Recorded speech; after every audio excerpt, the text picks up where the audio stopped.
ഇതാണ് ബിങ്കാത്തി ആംബർ.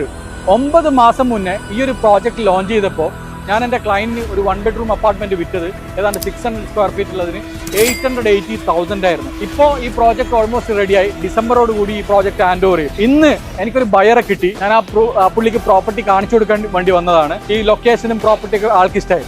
എനിക്ക് ആള് ഇങ്ങോട്ട് ഓഫർ ചെയ്തിരിക്കുന്നത് 1,80,000 ആണ്. അഥവാ 200,000 പ്രോഫിറ്റ് ആണ് എൻ്റെ ക്ലയന്റിന് 9 മാസം കൊണ്ട് ഈ ഒരു പ്രോജക്റ്റിൽ കിട്ടിയിരിക്കുന്നത്. നമ്മൾ ഇതുവരെ വിൽക്കണോ വേണ്ടോ എന്ന് തീരുമാനിച്ചിട്ടില്ല. ക്ലയന്റ് ഇപ്പോഴും കൺഫ്യൂസ്ഡ് ആണ്. ആള് പറയുന്നത് ഡിസംബർ വരെ സമയമുണ്ടല്ലോ, പ്രൈസ് കൂടുകയാണെങ്കിൽ അതിനനുസരിച്ച് വിൽക്കാന്നുള്ളത്. 200,000 എന്ന് പറയുന്നത് ചെറിയൊരു എമൗണ്ട് അല്ല. നമുക്കൊരു 9 മാസം കൊണ്ടൊക്കെ റിയൽ എസ്റ്റേറ്റിലൊക്കെ ഇൻവെസ്റ്റ് ചെയ്ത് 200,000 പ്രോഫിറ്റ് എടുക്കുക എന്ന് പറയുന്നത് ഒരു നിസ്സാരമായ കാര്യമല്ല. എപ്പോഴും ഞാൻ നിങ്ങളോട് പറയാറുള്ളത് ഒരു ഓഫ് പ്ലാൻ പ്രോപ്പർട്ടിയിൽ ഇൻവെസ്റ്റ് ചെയ്യുന്നതാണ്. നിങ്ങൾ ഓഫ് പ്ലാൻ പ്രോപ്പർട്ടിയിൽ ഇൻവെസ്റ്റ് ചെയ്ത് കഴിഞ്ഞാൽ ഇന്ന് ഉള്ള മാർക്കറ്റ് വാല്യൂ ആയിരിക്കില്ല 2-3 വർഷം കഴിയുമ്പോൾ ആ പ്രോപ്പർട്ടിയുടെ വാല്യൂ. ആ ഒരു കാര്യം കൊണ്ട് മാത്രമാണ് എപ്പോഴും എന്നോട് സംസാരിക്കുന്ന ഇൻവെസ്റ്റേഴ്സിനോട് ഞാൻ